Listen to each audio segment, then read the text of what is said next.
COP17 is coming up in Durban. What has the Institute got planned?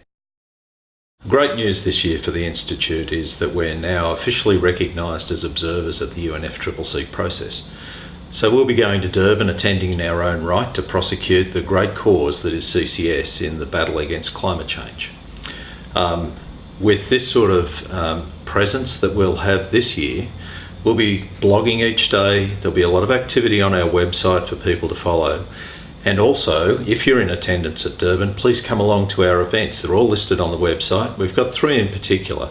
But really pleasingly, we've got a lot of partner organisations also holding events that are focused on CCS. So this is a really big year for CCS in Durban, and we hope to make great gains. Last year's Conference of Parties closed on a note that many interpreted as paving the way for CCS to be included under the Clean Development Mechanism this year in Durban. Do you expect this to happen? Well, we're very optimistic we're making good progress with CCS being accepted into the CDM. You know, when you look at any of the credible analysis of what's going on for the climate into the future, you really can't solve climate change without CCS. And CCS in developing nations is going to be incredibly important. The largest single increases in carbon dioxide emissions are likely to come from those fast developing economies that remain largely coal dependent.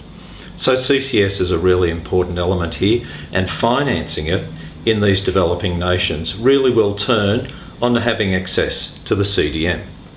There are other mechanisms as well that we'd be hopeful that CCS could qualify for around financing and technology, and these initiatives will be aiming to make sure consider CCS through the Durban process.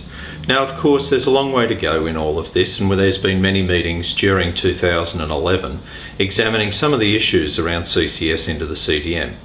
Pleasingly, the UNFCCC Secretariat has recently released modalities and procedures that go a long way to actually solving some of the problems that were still apparent with this back in the last meeting at Cancun. So in Durban, we'd expect still further progress. Of course, there is a question about what happens to the CDM post-2012, but we'll leave that to governments to make sure that there's a sensible outcome on that. And really, if we're to solve climate change, we've got to see CCS front and centre in the CDM and as a genuine technology option for the whole globe.